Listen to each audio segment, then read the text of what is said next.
इस वीडियो में 3 dimension geometry का हम ये क्वेश्चन बनाने जा रहे हैं। इसमें हमें एक प्लेन का इक्वेशन फाइंड करना है जो प्लेन दो गिवन प्लेन के इंटरसेक्शन लाइन से पास हो रहा है और इस प्लेन के परपेंडिकुलर है।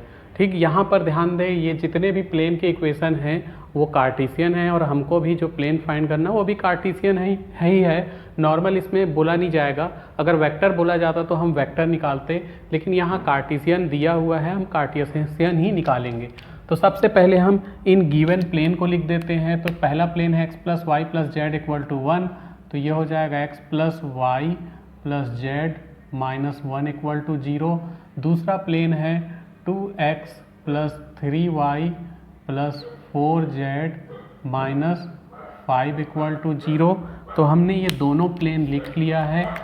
ध्यान दें, यहाँ इक्वल में 1 था, इक्वल में 5 था, दोनों को इस तरफ लिख लिए हैं। अब हम उस प्लेन का इक्वेशन लिखेंगे जो इन दोनों के इंटरसेक्शन लाइन से पास हो रहा है। तो इसका सिंपल सा तरीका होता है कि ऐसा लिख दो, x plus y plus z minus 1 plus lambda करके दूसरा इक्वेशन लिख दो, 2x plus 3y plus 4z minus 5 equal to 0। तो यही हमारा आंसर है। क्वेश्चन में बोला गया था इन दोनों प्लेन के इंटरसेक्शन होने वाली लाइन से जाने वाले प्लेन का इक्वेशन निकालो, जो कि हमने निकाल लिया है। लेकिन यहाँ अभी लैम्डा की वैल्यू निकाल करके रखना ज़रूरी है और लैम्डा की वैल्यू निकाल करके हम रखेंगे और इसको सिंप्लीफाई करेंगे, तभी हमारा पूरा क्वेश्चन सॉल्व होगा। तो इस इक्वेशन को लिख लो 3। ठीक, अब चूंकि एक और प्लेन दिया गया है और ये प्लेन इस प्लेन के परपेंडिकुलर है, तो दोनों प्लेन के डायरेक्शन रेशियो की ज़रूरत पड़ेगी। ठीक, प्लेन के नहीं, प्लेन के नॉर्मल के डायरेक्शन रेशियो की ज़रूरत पड़ेगी। इसलिए इसको हमें ax plus B Y plus C Z plus D के फॉर्म में लिखना पड़ेगा। ये बहुत ही आसान तरीके से हम लिख सकते हैं। देखो, यहाँ x है, यहाँ लैम्डा है बाहर और अंदर 2x है। तो अगर x कॉमन निकाल देंगे तो 1 प्लस 2 लैम्डा x हो जाएगा। वैसे ही y कॉमन निकाल देंगे तो यहाँ 1 बचेगा, इधर 3 लैम्डा बचेगा, 3 लैम्डा y। और जब z कॉमन निकालेंगे तो यहाँ 1 बचेगा और प्लस 4 लैम्डा z। फिर साथ ही साथ यहाँ -1 है और यहाँ -5 लैम्डा है, तो -1 माइनस 5 लैम्डा इक्वल टू 0। ठीक, कई बच्चों को ये समझ में नहीं आया होगा कि मैंने कैसे कर दिया, वैसे बहुत आसान है, फिर भी मैं उनको बता देता हूँ इसको एक्सप्लेन करके। तो यहाँ हमारे पास था x plus y plus z minus 1 plus lambda करके 2x plus 3y plus 4z, 3y plus 4z minus 5 equal to 0। तो ये x plus y plus z minus 1 रहेगा, ये लैम्डा अगर अंदर जाएगा तो 2 lambda x plus 3 lambda y plus 4 lambda z minus 5 lambda equal to 0। अब इससे और इससे x कॉमन निकाल लो या x वाले को एक तरफ पैक कर लो, x plus 2 lambda x y plus 3 lambda y z plus 4 lambda z minus 1 minus 5 lambda equal to 0। इन दोनों से x कॉमन निकाल लो, तो x कॉमन निकालेंगे तो 1 प्लस 2 लैम्डा, y कॉमन निकाल लो तो 1 प्लस 3 लैम्डा, z कॉमन निकाल लो तो 1 plus 4 lambda minus 1 minus 5 lambda equal to 0।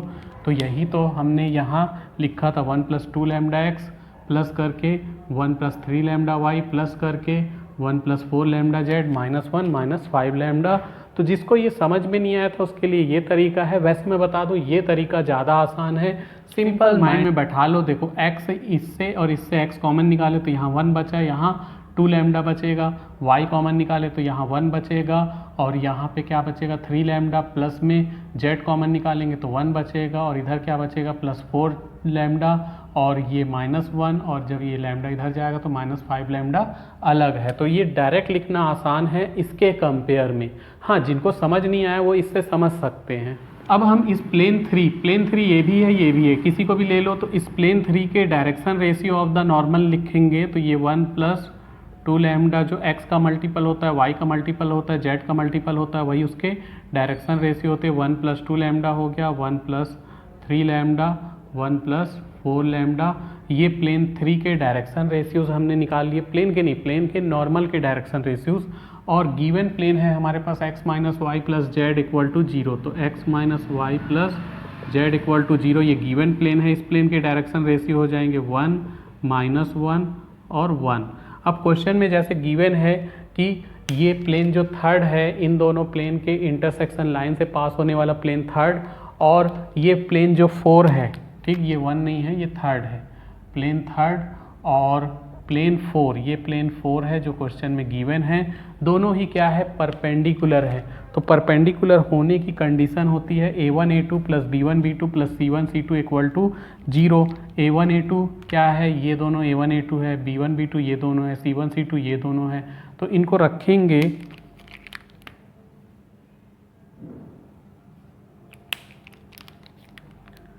तो ये a1 a2 a1 b1 c1 a2 b2 c2 की वैल्यू हम यहाँ रखेंगे, तो 1 प्लस 2 लैम्डा इंटू 1, ठीक, फिर 1 प्लस 3 लैम्डा प्लस करके 1 प्लस 3 लैम्डा इंटू -1, ठीक, -1, फिर प्लस करके 1 plus 4 lambda into 1 equal to 0। तो 1 का इंटू होगा तो 1 प्लस 2 लैम्डा ही रहने वाला है, -1 का इंटू होगा -1 minus 3 lambda plus 1 plus 4 lambda equal to 0।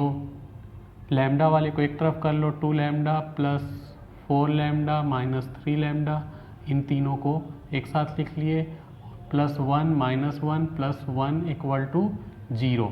तो ये हो जाएगा 2 लैम्डा प्लस लैम्डा यानी कि 6 लैम्डा, उसमें से 3 लैम्डा माइनस हो जाएगा तो 3 लैम्डा, और ये 1 1 गया, plus 1 equal to 0, 3 lambda equal to -1, या लैम्डा इक्वल टू -1/3। तो यहाँ हमने लैम्डा की वैल्यू निकाल ली है। इस वैल्यू को हम इक्वेशन 1 में रखेंगे, सॉरी 1 में नहीं, इक्वेशन नंबर 3 में।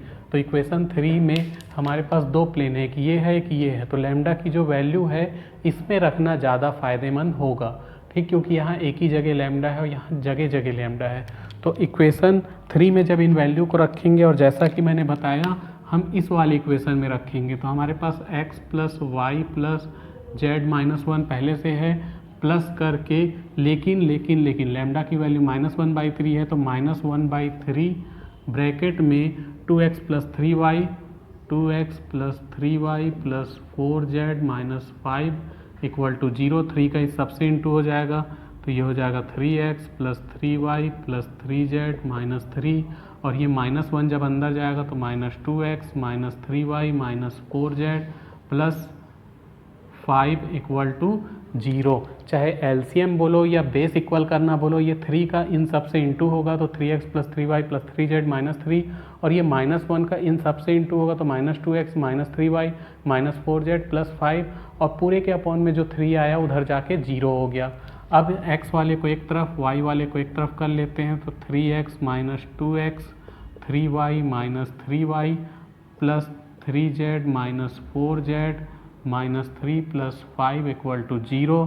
तो ये हो जाएगा 3x में से एक x 2x गया तो x, 3y गया तो y की कहानी ख़त्म, 3z माइनस 4z ये हो जाएगा -z, और 5 माइनस 3 हो जाएगा +2 equal to 0, which is required equation of plane. यही हमारे प्लेन का इक्वेशन है, दिस इज आंसर।